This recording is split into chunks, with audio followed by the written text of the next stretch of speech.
and we're giving away some tickets. So call 651-989-5855. That's 651-989-5855 to see The Gallows. We're looking for caller number 11, so give us a call. Well, that book is already having a positive effect on you, Tom. Your feminine beauty is, I mean, it's coming out even more and more the longer that we're here. I know you're what, on chapter 3 now? I think you're a quick reader. Well, there's lots of pictures. I didn't realize that. Yeah, with Teletubbies hugging and there's all kinds of pictures.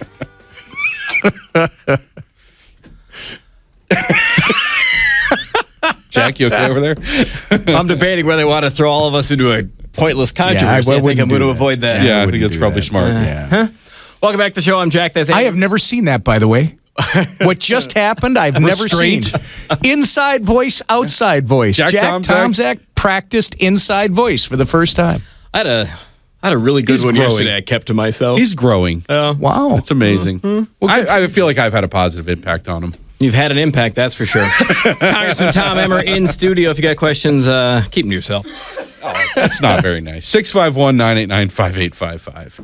Tom, when you were here doing this show, I'm here right now. Did Andrew push stupid parody songs on you? I thought they were great. Thank you. Yeah. Well, you're more than welcome to stay at 7:40 for our stupid parody song contest that Andrew makes us do every week. It's great. No obligation, People but if you want love it. Mm-hmm. It's amazing. And then at 8, Corey Zarowski with the City Pages to come in and talk about what he's been reporting on. All right, a few days ago, we heard from the president, though not directly. He didn't call. We had the press conference. He's working on the deal with Iran, where they get everything they want and we bend over and take it. Wow. He put it in slightly different terms. What kind of an impact have you had on it? It's in and out, like Iran on that deal. What do you think? What was your reaction to the president's announcement earlier? We had Congressman Klein on earlier this week, and he seems to agree with us that it makes no sense. Well, it's there were over 300 members of the U.S. House of Representatives, Republicans and Democrats, because this really isn't a partisan issue, shouldn't be, that sent a letter to the president. Ed Royce, the chairman of the Foreign Affairs Committee, and his ranking member, Democrat Eliot Engel from New York, authored the letter, and it required some basic things like anytime, anywhere inspections without notice. It had specifics about you can't be developing weapons, you will not have access to arms, and the sanctions will remain in place. And you don't get a signing bonus, as they call it. For doing the deal, hundreds of millions will be released. None of them, Jack. Yeah. Not one of those things that was requested by the more than 300 members in the U.S. House of Representatives is included in the deal, and it's very troubling. This is going to be an interesting couple of weeks as that agreement comes through the House. I think I'm pleased that this hasn't happened yet, but the Undersecretary told Chairman Royce earlier this week that they were going to be taking it directly to the UN Security Council to get because Putin wants to sell arms to Iran. Putin wants to give Iran the ability to put in improved technology in the missiles that they're firing that are being fired at Israel, and then they're going to have the capacity for intercontinental ballistic missiles. Jack, intercontinental means what? They can get to us. I don't get this. It's very troubling. So there's going to be we're going to take it apart line by line. That's already begun, and I think the initial surprise has worn off because I think a lot of people were very concerned about these negotiations over the last couple of years and where we were going. Not the least of which was Prime Minister Netanyahu, but in this country, there was a lot of concern. And, the agreement that they came up with at the 11th hour really does not go very far to allay those concerns.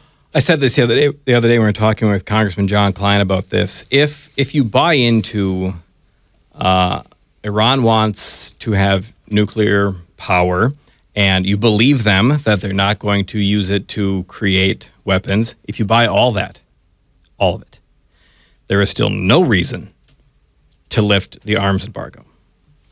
None. So That's right. why is that even included? I agree. If you buy into that they want peaceful nuclear stuff, why include? Why, What's the relevance why? of lifting Why? the arms embargo? It's a great question.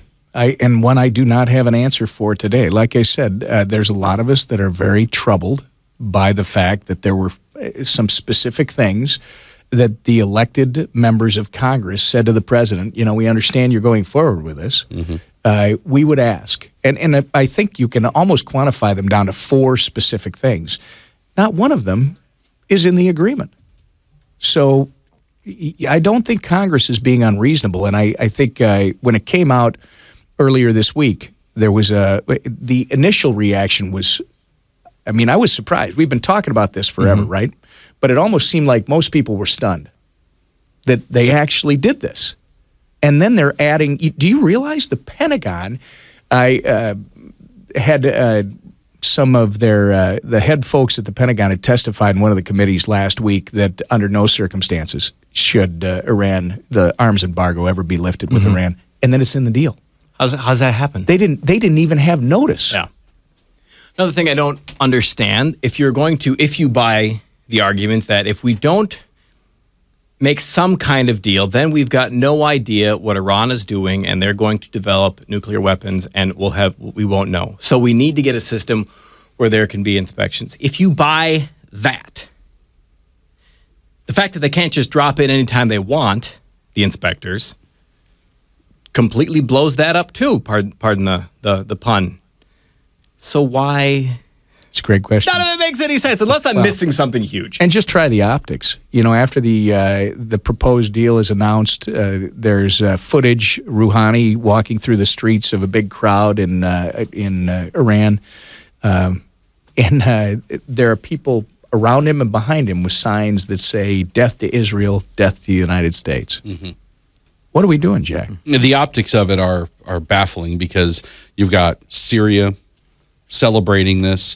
A negotiation between two quote unquote enemies, or at least opposing viewpoints, shouldn't really end with one side celebrating in the streets and claiming victory. This, it should end with both sides having conceded some things that they didn't want to in order to advance whatever they wanted to advance. If you make any kind of deal and Syria then congratulates the other person, you should be thinking, what did I just do? What did I just do? Yeah, well, it's a mistake. But there were, celebrations in the streets of Iran. People, claiming this as a massive victory.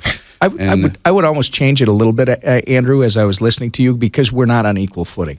The United States of America has the ultimate responsibility to protect freedom around the world. And that doesn't mean that we are a imperial military force. That's not what I'm talking about. But we have to recognize that there are bad people who would do bad things to those who wish to be free. When America basically genuflects before the greatest sponsor of terrorism around the globe, what message does that send to everybody who would do us harm and anybody else?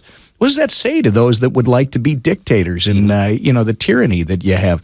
It sends the wrong message. How do you see this playing out in Congress? You guys are going to have 60 days to review it. Any thoughts on where you see it going in Congress? I think the first vote will be to it will not be approved. I think the president will veto it. And then the real issue is, can the veto be overridden? And that's really depends on the Senate. Well, Do you think? I'm going to learn a lesson here soon, because I'm told that you will be amazed that how the Democrats get in line, whether that's the House or the Senate. I assume your statement is correct that will be the Senate, but we'll see. Yeah, let's take Mike in Clearwater. Good morning, Mike. Yes, I want to know, is the $160 billion, I called your office on Monday. Good. The $160 billion, is that money that we're giving to Iran for prior sanctions, or is that assets that exist that would go to Iran? That's money that's been tied up. Yeah. That's been held. Okay. We're basically opening the spigot that we closed, that an earlier Congress and an earlier executive had closed. Right, and so this is a law. So wouldn't you have to pass a new law in order to open up those spigots? You know what? Here's the deal, Mike. I agree with you. Here's the problem. When these sanctions were originally, and you can find this, several commentators have written detail on this.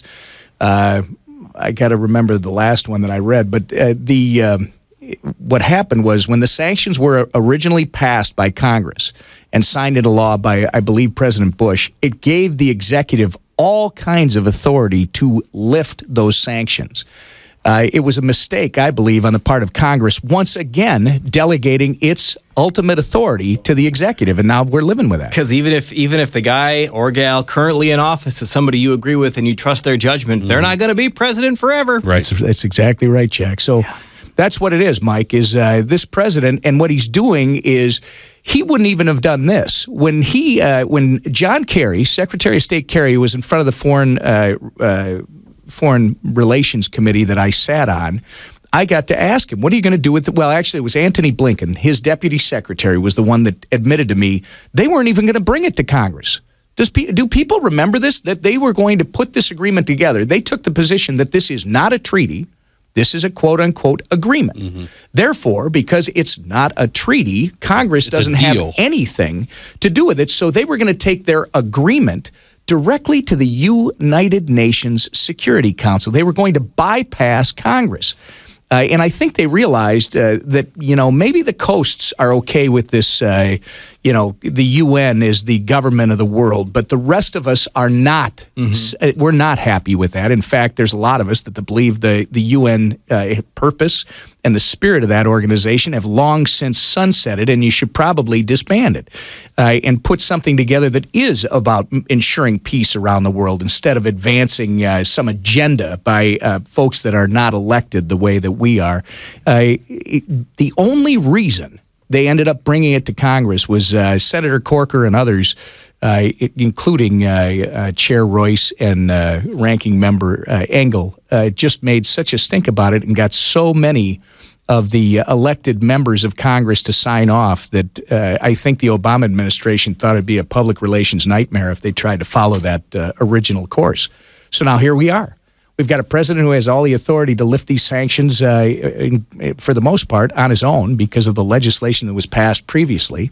And they're bringing it to Congress, and I think it's going to be up to the American public to let them know what they think about this deal.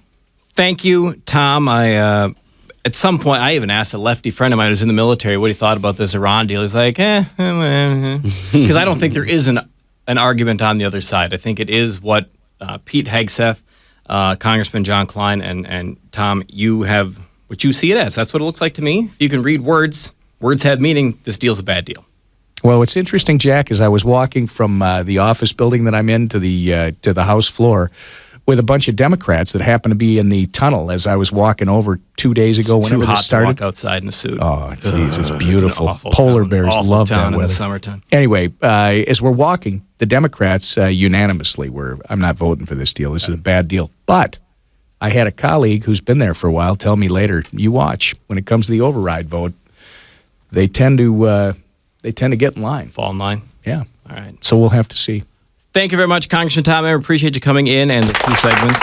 Hey, thank you, guys. Love seeing you. Go to emmer.house.gov to keep tabs on what Congressman Tom Emmer is doing. When we return, masculine power, feminine beauty, Andrew's awful parody song contest. Everybody loves it. Up and at 'em. On Twin Cities News Talk, AM